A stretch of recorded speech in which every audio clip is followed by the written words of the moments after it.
एक दिन हिरोशी देर तक ओवरटाइम करके घर लौटता है। घर पहुंचते ही वो थोड़ा हैरान हो जाता है क्योंकि लिविंग रूम का नज़ारा कुछ अजीब होता है। उसकी पत्नी मीसा और दोनों बच्चे कुशन पर ही गहरी नींद में सो रहे होते हैं। हिरोशी पास जाकर मीसा को जगाता है और पूछता है कि आखिर ये सब क्या हो रहा है और शिनचैन अभी भी किंडरगार्टन की यूनिफॉर्म में ही क्यों है। शिनचैन भी जागकर खुद हैरान रह जाता है। हिरोशी उस बड़े नरम कुशन के बारे में पूछता है। तब मीसा बताती है कि वो बच्चों को लेकर एक फर्नीचर स्टोर गई थी। आखिरकार मजबूर होकर उसने वही कुशन खरीद लिया। हिरोशी इस बात को ज्यादा तूल नहीं देता और कहता है कि उसे पहले नहाना है और फिर खाना खाना है। मीसा उठती है और छोटी हिमावरी को हिरोशी की गोद में दे देती है और तुरंत घर के काम में लग जाती है। वो पहले बाथटब साफ करती है, फिर हिरोशी के लिए गर्म पानी भर देती है। सच में ऐसी पत्नी हो तो जिंदगी आराम से गुजरती है। इसके बाद मीसा रात का खाना बनाने लगती है। ये सब असल में मीसा का सपना था।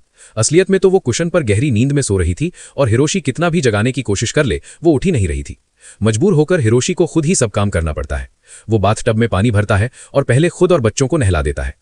नहाने के बाद शिनचैन और हिमावरी ठीक से जागते हैं। फिर हिरोशी खुद ही रात का खाना भी बना देता है। खाना खाते समय शिनचैन शिकायत करता है कि खाने में चीजें कम है। हिरोशी झुंझलाकर कहता है कि इसमें तुम्हारी मां की गलती है जो अभी तक कुशन पर सो रही है। हिरोशी फिर जाकर मीसा को जगाता है और कहता है कि उठकर नहा लो ताकि नींद खुल जाए। आखिरकार मीसा उठ जाती है। हिरोशी को राहत मिलती है, लेकिन वो देखता है कि मीसा का ध्यान फिर उसी कुशन पर है। हिरोशी जैसे ही कुशन को छूता है वो खुद भी उसके जादू में फंस जाता है। कुछ ही देर में वो और दोनों बच्चे भी उस कुशन पर कूद कर बैठ जाते हैं। कुशन इतना मुलायम होता है कि उठने का मन ही नहीं करता।